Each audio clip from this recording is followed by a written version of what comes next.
بسم اللہ الرحمن الرحیم۔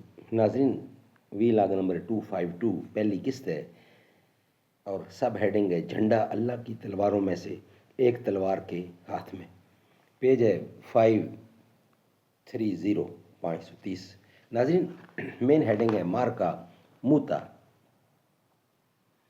اس کا کچھ حصہ ہم آپ کے سامنے رکھ چکے ہیں، کچھ بقایا ہے۔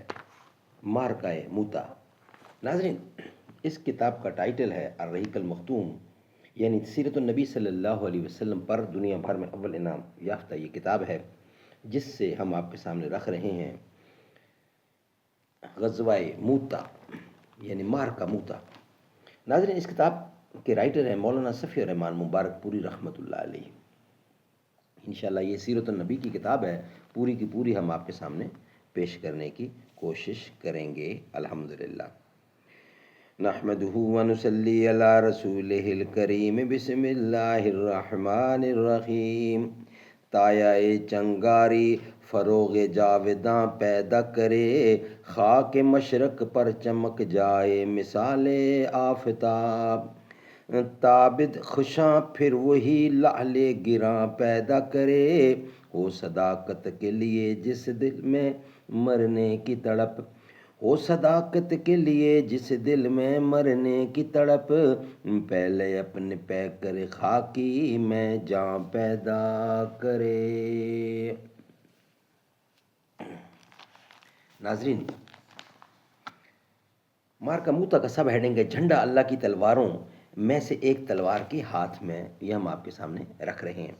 اس موقع پر قبیلہ بنو اجلان کہ ثابت رضی اللہ بن ارکم نامی ایک صحابی نے لپک کر جھنڈا اٹھا لیا اور فرمایا، مسلمانوں اپنے کسی آدمی کو سپہ سالار بنا لو۔ صحابہ نے کہا، آپ ہی یہ کام انجام دیں۔ انہوں نے کہا، میں یہ کام نہیں کر سکوں گا۔ اس کے بعد صحابہ نے حضرت خالد بن ولید کو منتخب کیا اور انہوں نے جھنڈا لیتے ہی نہایت پرزور جنگ کی۔ چنانچہ صحیح بخاری میں خود حضرت خالد بن ولید رضی اللہ عنہ سے مروی ہے کہ جنگ موتا کے روز میرے ہاتھ میں 9 تلواریں ٹوٹ گئیں، یعنی میرے ہاتھ سے 9 تلواریں ٹوٹ گئیں، پھر میرے ہاتھ میں صرف ایک یمنی بانا یعنی چھوٹی سی تلوار باقی بچا۔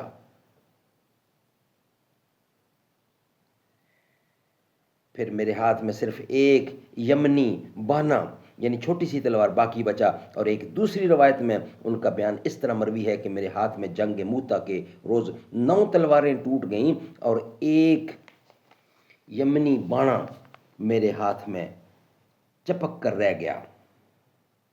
ناظرین، ادھر رسول اللہ صلی اللہ علیہ وسلم نے جنگ موتا ہی کے روز، جبکہ ابھی میدان جنگ سے کسی قسم کی اطلاع نہیں آئی تھی،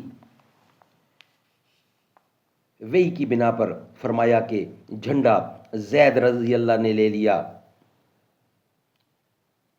ابھی تک کسی قسم کی اطلاع نہیں آئی تھی، وحی کی بنا پر فرمایا کہ جھنڈا زید نے لیا اور وہ شہید کر دیے گئے۔ پھر جعفر نے لیا، وہ بھی شہید کر دیے گئے۔ پھر ابن رواحہ نے لیا اور وہ بھی شہید کر دیے گئے۔ اس دوران آپ کی آنکھیں اشک بار تھیں، یہاں تک کہ جھنڈا اللہ کی تلواروں میں سے ایک تلوار نے لیا اور ایسی جنگ لڑی کہ اللہ نے ان پر فتح عطا کی۔ سبحان اللہ، سبحان اللہ۔ ناظرین، نیکسٹ ہیڈنگ ہے اسی کا، مارکا موتا ہی چل رہا ہے، خاتمہ جنگ۔ انتہائی شجاعت، بصالت اور زبردست جان بازی و جان سپاری کے باوجود یہ بات انتہائی تعجب انگیز تھی کہ مسلمانوں کا یہ چھوٹا سا لشکر رومیوں کے اس لشکر جرار کی طوفانی لہروں کے سامنے ڈٹا رہ جائے۔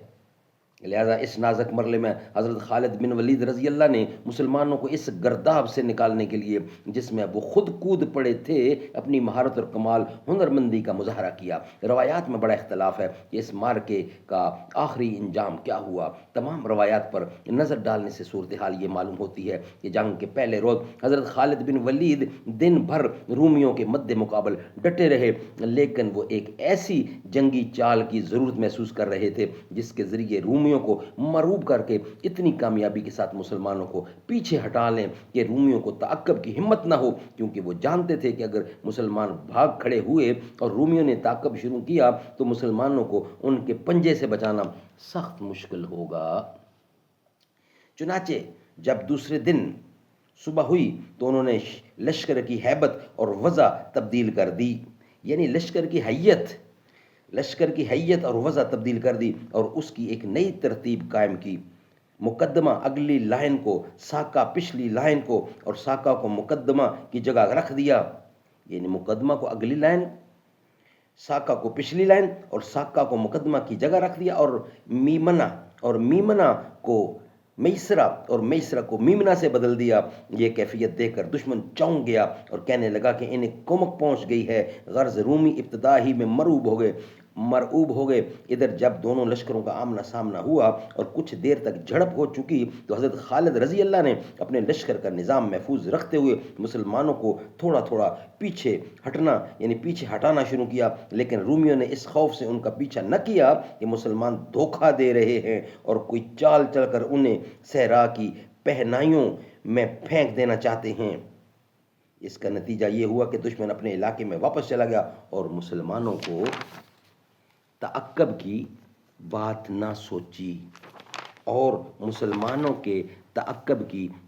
سوچی ادھر مسلمان کامیابی اور سلامتی کے ساتھ پیچھے ہٹے اور پھر مدینہ واپس آ گئے۔ ناظرین، اس کا سب ہیڈنگ ہے فریقین کے مقتولین۔ اس جنگ میں 12 مسلمان شہید ہوئے۔ رومیوں کے مقتولین کی تعداد کا علم نہ ہو سکا، البتہ جنگ کی تفصیلات سے معلوم ہوتا ہے کہ وہ بڑی تعداد میں مارے گئے۔ اندازہ کیا جا سکتا ہے کہ جب تنہا حضرت خالد کے ہاتھ میں 9 تلواریں ٹوٹ گئیں تو مقتولین اور زخمیوں کی تعداد کتنی رہی ہوگی؟ سبحان اللہ! جب حضرت خالد تنہا ان کے ہاتھ سے 9 تلواریں ٹوٹیں تو مقتولین اس سے کتنے ہوئے ہوگے، یہ خود ہی اندازہ لے لیجئے۔ اس مارکے کا اثر، یہ سب ہیڈنگ ہے، اس مارکے کا اثر، اس مارکے کی سختیاں جس انتقام کے لیے جھیلی گئی تھیں، مسلمان اگرچہ وہ انتقام نہ لے سکے لیکن اس مارکے نے مسلمانوں کی ساکھ اور شہرت میں بڑا اضافہ کیا۔ اس کی وجہ سے سارے عرب انگشت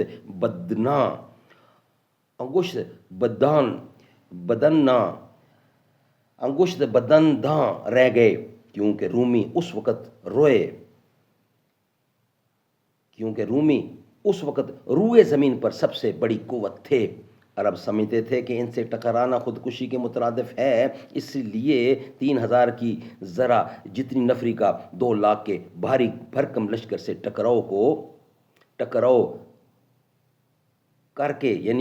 ٹکرا کر کوئی قابل ذکر نقصان اٹھائے بغیر واپس آ جانا عجوبہ روزگار سے کم نہ تھا، اور اس سے یہ حقیقت بڑی پختگی کے ساتھ ثابت ہوتی ہے کہ عرب اب تک جس قسم کے لوگوں سے واقف اور آشنا تھے، مسلمان ان سے الگ تھلگ ایک دوسری ہی طرز کے لوگ ہیں۔ وہ اللہ کی طرف سے مؤید و منصور ہیں اور ان کے رہنما واقعتاً اللہ کے رسول ہیں، اس لیے ہم دیکھتے ہیں کہ وہ ضدی قبائل جو مسلمانوں سے مسلسل برسر پیکار رہتے تھے، اس مارکے کے بعد اسلام کی طرف مائل ہو گئے۔ چنانچہ بنو سلیم، اشجع، غطفان، ذبیان اور فزارہ وغیرہ قبائل نے بھی اسلام قبول کر لیا۔ ناظرین، اس کا اگلا ہیڈنگ ہے سریہ ذات السلاسل۔ سریہ ذات السلاسل۔ جب رسول اللہ کو مارکہ موتا کے سلسلے میں مشارف شام کے اندر رہنے والے عرب قبائل کے موقف کا علم ہوا کہ وہ مسلمانوں سے لڑنے کے لیے رومیوں کے جھنڈے تلے جمع ہو گئے تھے، تو آپ نے ایک ایسی حکمت بالغہ کی ضرورت محسوس کی جس کے ذریعے ایک طرف تو ان عرب قبائل اور رومیوں کے درمیان تفرقہ پڑ جائے اور دوسری طرف خود مسلمانوں سے ان کی دوستی ہو جائے، تاکہ اس علاقے میں دوبارہ آپ کے خلاف اتنی بڑی جمعیت فراہم نہ ہو سکے۔ اس مقصد کے لیے آپ نے حضرت عمر بن عاص رضی اللہ عنہ کو منتخب فرمایا، کیونکہ ان کی وادی قبیلہ بلی میں تعلق رکھتی تھی، کیونکہ ان کی دادی۔ اس مقصد کے لیے آپ نے حضرت عمر بن عاص رضی اللہ کو منتخب کیا کیونکہ ان کی دادی قبیلہ بلی سے تعلق رکھتی تھی۔ چنانچہ آپ نے جنگ موتا کے بعد ہی یعنی جمادی الاخرہ سن 8 ہجری میں ان کی تالیف قلب کے لیے حضرت عمر بن عاص کو ان کی جانب روانہ فرمایا۔ کہا جاتا ہے کہ جاسوسوں نے یہ اطلاع بھی دی تھی کہ بنو قزح نے اطراف مدینہ پر حلہ بولنے کے ارادے سے ایک نفری فراہم کر رکھی ہے، لہذا آپ نے حضرت عمر بن عاص کو ان کی جانب روانہ کیا۔ ممکن ہے دونوں سبب اکٹھے ہو گئے ہوں۔ بہرحال رسول اللہ نے حضرت عمر بن عاص کے لیے سفید جھنڈا باندھا اور اس کے ساتھ کالی جھنڈیاں بھی دیں، اور ان کی کمان میں بڑے بڑے مہاجرین و انسان کی 300 نفری دے کر انہیں رخصت فرمایا۔ اس کے ساتھ 30 گھوڑے بھی تھے۔ آپ نے حکم دیا کہ بلی اور عذرا اور بلقین کے جن لوگوں کے پاس سے گزریں، یعنی آپ نے حکم دیا کہ بلی اور عذرا اور بلقین کے جن لوگوں کے پاس سے گزریں ان سے مدد کے خواہ ہوں۔ وہ رات کو سفر کرتے اور دن کو چھپے رہتے تھے۔ جب دشمن کے قریب پہنچے تو معلوم ہوا کہ ان کی جمعیت بہت بڑی ہے، اس لیے حضرت عمر رضی اللہ نے حضرت رافع بن مقیس جہنی کو کمک طلب کرنے کے لیے رسول اللہ کی خدمت میں بھیج دیا۔ رسول اللہ نے حضرت ابو عبیدہ بن جرح کو علم دے کر ان کی سرکردگی میں 200 فوجیوں کی کمک روانہ فرمائی، جس میں رؤساء مہاجرین مثلا ابو بکر و عمر اور سرداران انصار بھی تھے۔ حضرت ابو عبیدہ کو حکم دیا گیا تھا کہ عمر بن عاص سے جا ملیں اور دونوں مل کر کام کریں، اختلاف نہ کریں۔ وہاں پہنچ کر ابو عبیدہ رضی اللہ نے امامت کرنی چاہی، لیکن حضرت عمر نے کہا آپ میرے پاس کمک کے طور پر آئے ہیں، امیر میں ہوں۔ ابو عبیدہ نے ان کی بات مان لی اور نماز حضرت عمر ہی پڑھاتے رہے۔ کمک آ جانے کے بعد یہ فوج مزید آگے بڑھ کر قزح کے علاقہ میں داخل ہوئی اور اس علاقہ کو روندتی ہوئی اس کے دور دراز حدود تک جا پہنچی۔ اخیر ایک لشکر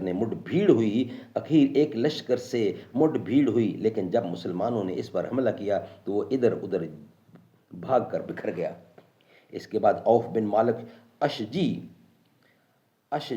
رضی اللہ کو ایلچی بنا کر رسول اللہ کی خدمت میں بھیجا گیا۔ انہوں نے مسلمانوں کی بہ سلامت واپسی کی اطلاع دی اور غزوے کی تفصیل سنائی۔ ذات السلاسل پہلی سین کو